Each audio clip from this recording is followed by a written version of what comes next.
અરબી સમુદ્રમાં હાઈજેક કરાયેલા જહાજ એમવી લીલા નોફોર્ક પાસે ભારતીય નૌકાદળની બોટ પહોંચી ભારતીય નૌકાદળના કમાન્ડોએ હાઈજેક કરેલા જહાજને સુરક્ષિત કરી દીધું અને 15 ભારતીયો સહિત ક્રૂને બચાવી લીધા. જહાજને સેનિટાઇઝેશન કામગીરી હજુ ચાલુ છે. ભારતીય નૌકાદળના અધિકારીઓએ જાણકારી આપી. મહત્વનું છે કે સોમાલિયાના સમુદ્ર કિનારે એક એમવી લીલા નોફોર્ક જહાજને હાઈજેક કરી લેવાયાના સમાચાર સામે આવ્યા હતા અને તરત જ ભારતીય નેવીએ સક્રિય થઈ ગઈ હતી. અપહરણ કરાયેલા આ જહાજ પર લાઇબેરિયાનો ધ્વજ હતો. માહિતી અનુસાર આ જહાજમાં 15 ભારતીય સભ્યો પણ સામેલ હતા. ભારતીય નેવીના વિમાન આ જહાજ પર નજર રાખી રહ્યા હતા અને ચાલક દળની સાથે કમ્યુનિકેટ કરી રહ્યા હતા.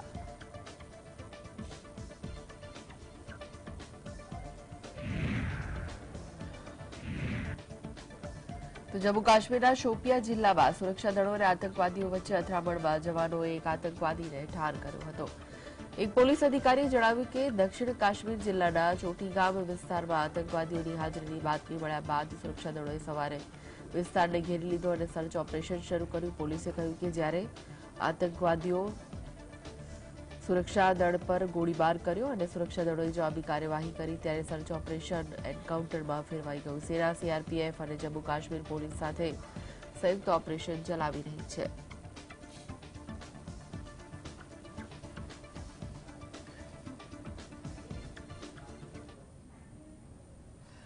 તો કેન્દ્ર સરકારે જમ્મુ કાશ્મીર માટે સુરક્ષા પ્લાન 2024 બનાવ્યો છે, જેમાં પૂંછ રાજૌરી જિલ્લામાં સક્રિય 25 થી 30 આતંકવાદીઓના ખાત્મા માટે મોટા પાયે ઓપરેશન હાથ ધરાશે. આ નિર્ણય તાજેતરમાં કેન્દ્રીય ગૃહમંત્રી અમિત શાહની અધ્યક્ષતામાં યોજાયેલી બેઠકમાં લેવાયો હતો. જમ્મુ અને કાશ્મીરમાં શાંતિ માટે કેન્દ્રીય ગૃહમંત્રી અમિત શાહની અધ્યક્ષતામાં તાજેતરમાં યોજાયેલી સમીક્ષા બેઠકમાં સુરક્ષા યોજના 2024 અંગે ઘણા મહત્વપૂર્ણ નિર્ણયો લેવામાં આવ્યા, જેમાં જમ્મુ કાશ્મીરના પૂંછ અને રાજૌરી જિલ્લામાં કાર્યરત 25 થી 30 આતંકવાદીઓને ખતમ કરવાનો અને ભારત વિરોધી પ્રચાર માટે પાકિસ્તાન તરફથી ચલાવવામાં આવતા 9000 થી વધુ સોશિયલ મીડિયા હેન્ડલને બંધ કરવાનો નિર્ણય લેવામાં આવ્યો છે. આ બેઠકમાં જે મહત્વના નિર્ણયો લેવામાં આવ્યા હતા તેની પર નજર કરીએ તો ભારત વિરોધી મીડિયાના 9000 સોશિયલ મીડિયા હેન્ડલ બંધ થશે. આ એકાઉન્ટ પાકિસ્તાનથી સંચાલિત થાય છે. એજન્સીઓ આતંકવાદીઓના સૂત્રધારો પર કડક કાર્યવાહી કરશે. નવી સુરક્ષા યોજનામાં માનવીય ઇન્ટેલિજન્સ પર ભાર મૂકવામાં આવ્યો છે. સરહદી વિસ્તારોમાં વધારાના દળો તૈનાત કરવામાં આવશે. ગ્રામ સુરક્ષા સમિતિના લોકોને જૂની રાઇફલોની જગ્યાએ એસએસઆર રાઇફલ આપવામાં આવશે. જમ્મુ અને કાશ્મીર પોલીસ અને આર્મી ગ્રામજનોને તાલીમ આપવામાં આવશે. હાલમાં સુરક્ષા એજન્સીઓ ગણતંત્ર દિવસની તૈયારીમાં વ્યસ્ત છે. નવી સુરક્ષા નીતિ 26 જાન્યુઆરી પછી લાગુ કરવામાં આવશે. ગૃહમંત્રી શાહની સમીક્ષા બેઠકમાં જમ્મુ અને કાશ્મીરના લેફ્ટનન્ટ ગવર્નર મનોજ સિન્હા અને સુરક્ષા એજન્સીઓના વડાઓએ હાજરી આપી હતી. બેઠકમાં 2024ની સુરક્ષા યોજના સાથે સંબંધિત 10 મુદ્દાઓ પર સહમતિ બની હતી. સૂત્રોના જણાવ્યા પ્રમાણે પૂંછ અને રાજૌરીમાં સક્રિય 25 થી 30 આતંકવાદીઓને ખતમ કરવાની સૌથી મોટી પ્રાથમિકતા નક્કી કરવામાં આવી છે. આમાંથી મોટા ભાગના પાકિસ્તાનના છે. સુરક્ષા એજન્સીઓને આ બે જિલ્લામાં આતંકવાદ વિરોધી કામગીરી વધારવા માટે સૂચના આપવામાં આવી છે. એલઓસી નજીક હોવાથી આતંકવાદીઓ રાજૌરી અને પૂંછ જિલ્લામાં શિફ્ટ થયા છે. અહીં ઘણી કુદરતી ગુફાઓ છે જ્યાં આતંકવાદીઓ છુપાયેલા છે. સુરક્ષા યોજનામાં આ જિલ્લાઓમાં તમામ પ્રાકૃતિક અને ગુપ્ત ઠેકાણાઓને ઓળખી શક્ય તેટલી વહેલી તકે નાશ કરવા સૂચના આપવામાં આવી છે. 2023માં પૂંછ અને રાજૌરી જિલ્લામાં 25 થી વધુ આતંકવાદીઓ માર્યા ગયા હતા.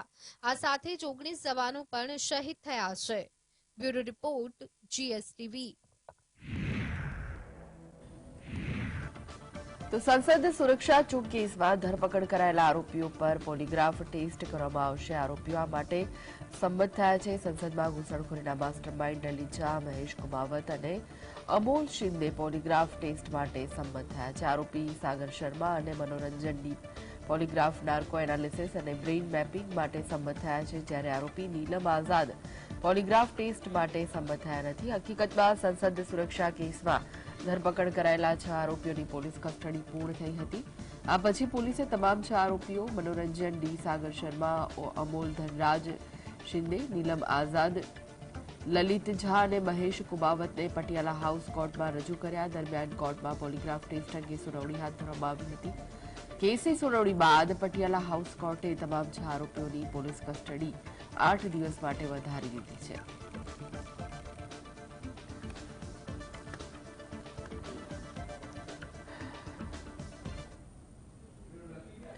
તો ભાજપના અધ્યક્ષ જેપી નડ્ડા એક દિવસના હિમાચલ પ્રદેશના પ્રવાસે પહોંચ્યા. દરમિયાન તેમણે એક કાર્યક્રમને સંબોધિત કરતા રાહુલ ગાંધી પર કટાક્ષ કર્યો. નડ્ડાએ કહ્યું કે હંમેશા તોડવાની વાતો કરનારા આજે ભારત જોડવાની વાત કરી રહ્યા છે. તેમણે હિમાચલની કોંગ્રેસ સરકારને બેક ગિયર સરકાર ગણાવી. ભારતીય જનતા પાર્ટીના રાષ્ટ્રીય અધ્યક્ષ જગત પ્રકાશ નડ્ડાએ શિમલામાં જુદા જુદા કાર્યક્રમોમાં હાજરી આપી. આ તકે એક સભાને સંબોધતા જેપી નડ્ડાએ રાહુલ ગાંધીને ભારત જોડો ન્યાય યાત્રા ઉપર કટાક્ષ કર્યો. નડ્ડાએ શિમલામાં કહ્યું કે જેમણે હંમેશા દેશને તોડવાનો પ્રયાસ કર્યો છે તે આજે ભારત જોડો યાત્રાની વાત કરી રહ્યા છે. તેમણે કહ્યું કે વડાપ્રધાને કાશ્મીરમાંથી કલમ 370 હટાવી અને કોંગ્રેસ તેનો વિરોધ કરતી રહી. તેમની વિચારસરણી હંમેશા તૂટવાની રહી છે. भारत जोड़ो न्याय यात्रा चल रही है. अरे वाह रे वाह. भारत को तोड़ने में तुमने कोई कसर छोड़ी नहीं. अब भारत को जोड़ने की यात्रा में तुम चले हो. आप बताओ, धारा 370 भारत को कमजोर करता था कि नहीं करता था? करता था कि नहीं करता था? मोदी जी ने धारा 370 हटा दी कि नहीं हटा दी? और कांग्रेस ने उसका विरोध किया कि नहीं किया? किया कि नहीं किया? ये जोड़ने चले. ये जोड़ने चले. જેપી નડ્ડાએ હિમાચલ કોંગ્રેસ સરકારની ગેરંટીઓ પર પણ જોરદાર નિશાન સાધ્યું હતું. તેમણે કોંગ્રેસ સરકારને બેક ગિયર સરકાર ગણાવી હતી. તેમણે કહ્યું કે રાજ્યના લોકોને ન તો 300 યુનિટ મફત વીજળી મળી અને ન મહિલાઓને 1500 રૂપિયા આપવામાં આવ્યા. 100 रुपए लीटर दूध लेना शुरू हो गया क्या? आप बताइए कि किसी ने किसी का गोबर भी खरीदा गया क्या? ये ऐसी गप्पी मारने वाली गप्पे मारने वाली सरकार है. ये बैक गियर की सरकार है. Back gear. इस सरकार ने 900 गवर्नमेंट इंस्टीट्यूशंस को बंद किया है, जिसको जयराम ठाकुर ने खोला. આ પહેલા જેપી નડ્ડાનું સોલન પહોંચતા ભવ્ય સ્વાગત કરવામાં આવ્યું હતું. નડ્ડાએ સોલનમાં મોલ રોડ ઉપર રોડ શો કર્યો હતો અને રોડ શોમાં સોલન અને સિમોર સુધી ભારે ભીડ જોવા મળી હતી. Bureau report GSTV. સીટ વહેંચણી પર શિવસેના સાંસદ સંજય રાઉતે કહ્યું કે જો આપણે મહારાષ્ટ્ર વિશે વાત કરીએ છીએ તો કોંગ્રેસ, રાષ્ટ્રવાદી કોંગ્રેસ, શિવસેના અને અમારા અન્ય સહયોગી ડોક્ટર પ્રકાશ આંબેડકર એટલે કે વંચિત બહુજન અઘાડી સાથે અમારી ચર્ચા લગભગ પૂર્ણ થઈ ગઈ છે. અમારી વચ્ચે કોઈ તફાવત નથી. સંજય રાઉતે જણાવ્યું કે અમે કોંગ્રેસના વરિષ્ઠ નેતાઓ સાથે ચર્ચા કરીશું અને પ્રારંભિક ચર્ચા બેઠક યોજવામાં આવશે, પરંતુ તારીખ હજુ નક્કી કરવામાં આવી નથી. પરંતુ 2-3 દિવસમાં અમે કોંગ્રેસના वरिष्ठ नेताओं ने મળીશું. प्रकाश आंबेडकर जी के साथ भी हमारी अच्छी चर्चा चल रही है. देखिए, जरूर हमारी चर्चा कांग्रेस के वरिष्ठ नेताओं से होगी. वो प्राइमरी हमारा डिस्कशन की मीटिंग होगी. अब तक तारीख तय नहीं होगी, लेकिन 2-3 दिन में हम जरूर कांग्रेस के वरिष्ठ नेताओं से हमारी चर्चा होगी.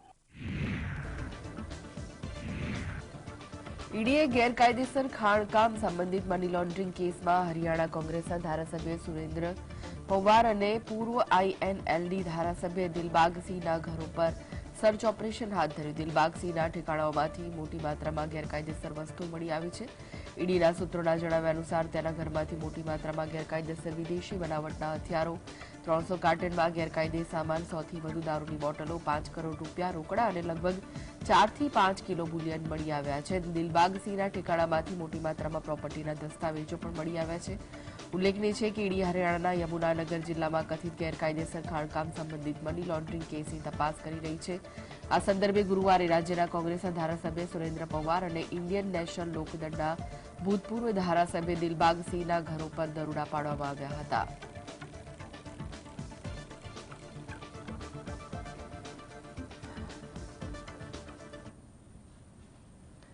તો પશ્ચિમ બંગાળમાં ઈડીની ટીમ પર હુમલો થયો છે. રાજ્યના ઉત્તર 24 પરગના જિલ્લામાં ઈડીની ટીમ ઉપર આશરે 200 લોકોના ટોળાએ હુમલો કરી દીધો, જેમાં એક અધિકારીને ગંભીર ઈજા પહોંચી છે. પશ્ચિમ બંગાળના ઉત્તર 24 પરગનાના સંદેશખાલી ગામમાં ઈડીની ટીમ પર હુમલો કરવામાં આવ્યો હતો. હુમલાખોરોએ ટીમના વાહનોમાં પણ તોડફોડ કરી હતી. સીઆરપીએફ સૈનિકોનો પણ પીછો કર્યો. આ હુમલો ત્યારે થયો જ્યારે ટીમ રાશન કૌભાંડ કેસમાં ટીએમસી નેતા શેખ શાહજહાં અને બોનગાંવ નગરપાલિકાના ભૂતપૂર્વ અધ્યક્ષ શંકર આધ્યાયના બોનગાંવ નિવાસસ્થાને દરોડો પાડવા માટે આવી હતી. ઈડીના અધિકારીના જણાવ્યા પ્રમાણે 200 લોકોના ટોળાએ અચાનક ટીમને ઘેરી લીધી અને હુમલો કર્યો. હુમલાખોરોએ વાહનોની પણ તોડફોડ કરી. As governor, I reserve all my constitutional options for appropriate action at the appropriate moment. Flexing muscles and parading paper tigers will not work with the people of Bengal.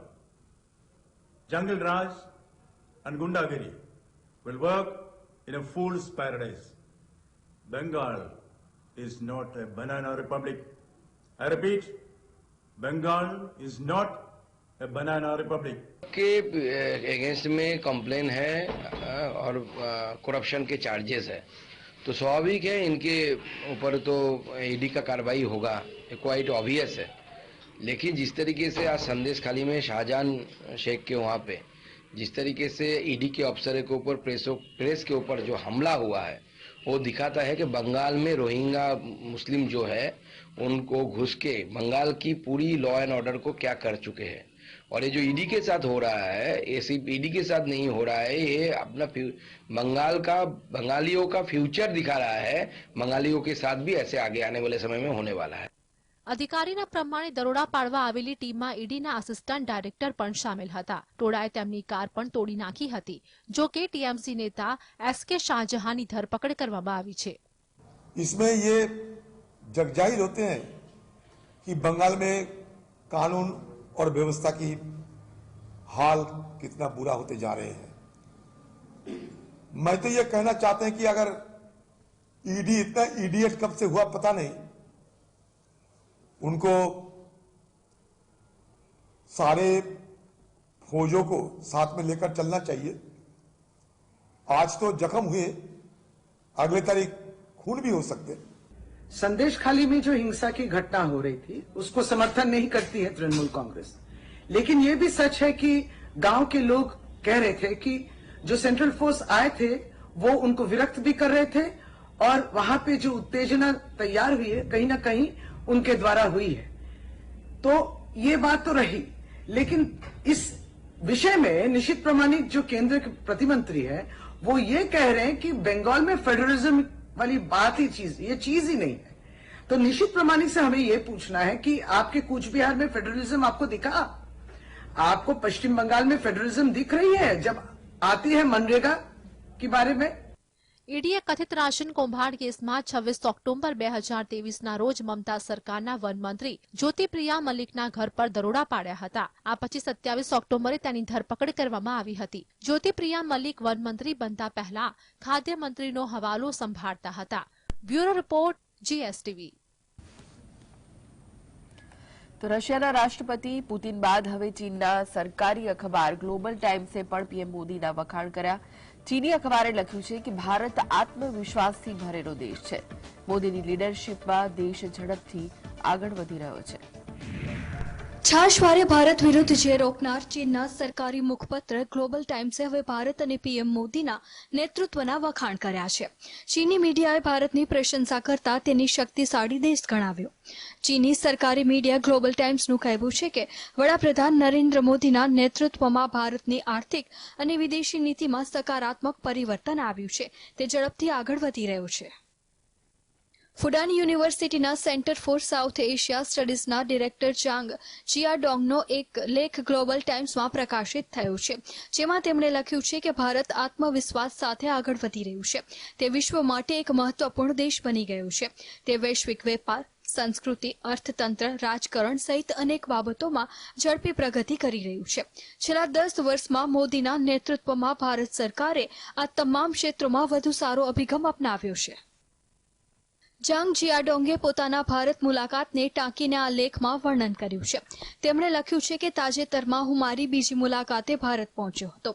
4 વર્ષ પહેલા મારી પ્રથમ ભારત મુલાકાત હતી. મેં જોયું છે કે ભારતની સ્થાનિક અને વિદેશ નીતિ 4 વર્ષમાં સંપૂર્ણપણે બદલાઈ ગઈ છે. ભારતે આર્થિક વિકાસ અને સામાજિક શાસનમાં ખૂબ જ સારા પરિણામો પ્રાપ્ત કર્યા છે. ભારતની વ્યૂહરચના સપનાથી આગળ વધીને વાસ્તવિકતા તરફ આગળ વધી રહી છે. આ પહેલા પાકિસ્તાની મીડિયાએ પણ ભારતને શક્તિશાળી દેશ ગણાવ્યું છે. ત્યાંના મીડિયાએ કહ્યું હતું કે ભારત વૈશ્વિક શક્તિ બની ગયું છે. Bureau report GSTV. તો 1 જૂનથી અમેરિકા અને વિન્ડીઝમાં રમાનાર 2020 વર્લ્ડ કપનો કાર્યક્રમ જાહેર થઈ ચૂક્યો છે. 2007 બાદ વિન્ડીઝ પ્રથમ વખત વિશ્વકપનું યજમાન છે. આ ટુર્નામેન્ટમાં 5 ગ્રુપમાં સામે 20 ટીમ વચ્ચે ટક્કર જામશે. વર્લ્ડ કપમાં કુલ 55 મેચ રમાશે, જે વેસ્ટ ઇન્ડિઝ અને યુએઈના કુલ 9 સ્ટેડિયમમાં આયોજિત કરાશે. 1 જૂને કેનેડા USA વચ્ચે ઓપનિંગ મુકાબલો રમાશે. 26 અને 27 જૂને સેમીફાઇનલ રમાશે, જ્યારે 29 જૂને બાર્બાડોસમાં ફાઇનલ મેચ રમાશે. સેમીફાઇનલ અને ફાઇનલ મેચ માટે રિઝર્વ ડે પણ રખાયો છે. ટીમ ઇન્ડિયાની આયર્લેન્ડ, US, કેનેડા અને પાકિસ્તાન સાથે ગ્રુપ એમાં સમાવેશ કરાયો છે. ભારતની શરૂઆતની 3 મેચ ન્યૂયોર્કમાં યોજાશે. ટીમ ઇન્ડિયાની પ્રથમ મેચ 5 જૂને